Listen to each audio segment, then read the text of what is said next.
हमने कितने बनिया देखे इस दुनिया में जो कहते हैं कि हमारे यहाँ मांस चलता है, शायद उनके घर में रामायण ढंग से पढ़ी ना गई होगी, सिर्फ उन्होंने ऊपर ऊपर से रामायण को छुआ होगा, ऊपर ऊपर से राम के ऊपर फूल चढ़ाए होंगे, रामायण की उस भागवत के ऊपर। लेकिन वाल्मीकि रामायण आंख खोल के पढ़िएगा, कभी कह रही है न राघवो मांसम भुक्ते न चैव मधु सेवते। राम मांस नहीं खाते, राम शहद भी नहीं खाते।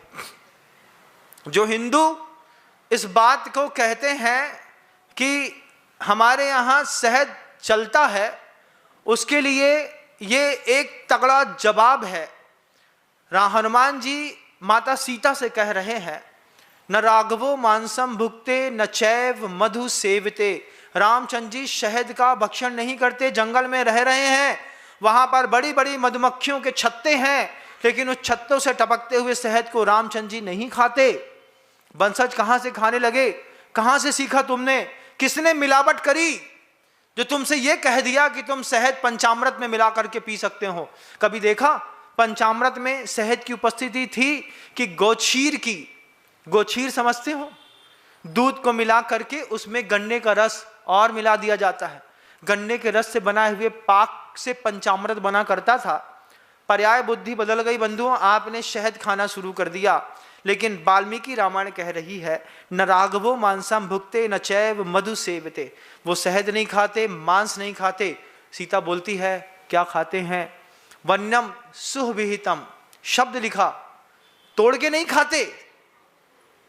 पेड़ में फल लगा है, रामचंद्र जी तोड़ के नहीं खाते।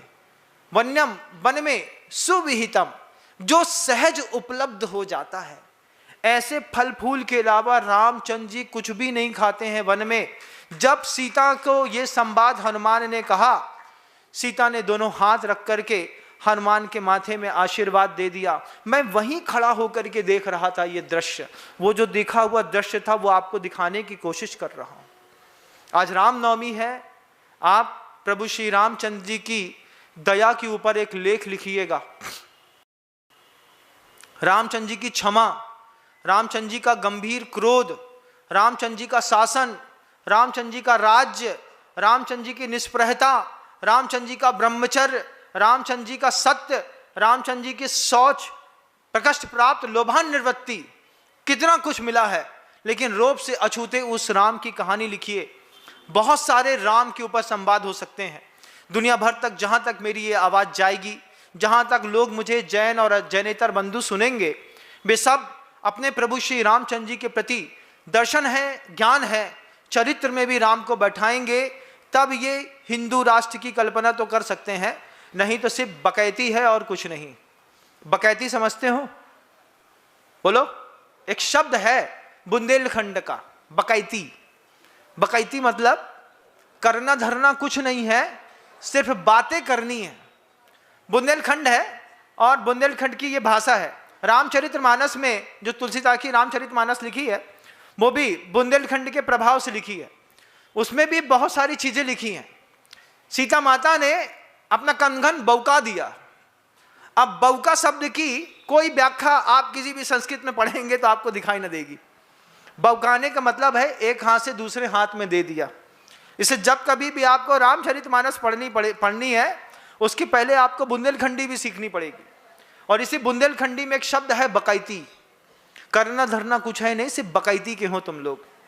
कि रामचंद्र के नाम पे बकैती कर ली, उनका पोस्टर छाप दिया, उनके बगल में अपना पोस्टर छाप दिया, राम के नाम पे राजनीति कर ली, गैया के नाम पे राजनीति कर ली, गैया के नाम पे धर्म नीति कर ली, गैया के नाम पर अच्छे अच्छे साधुओं ने राज्यसभा सांसद का एक पद प्राप्त कर लिया।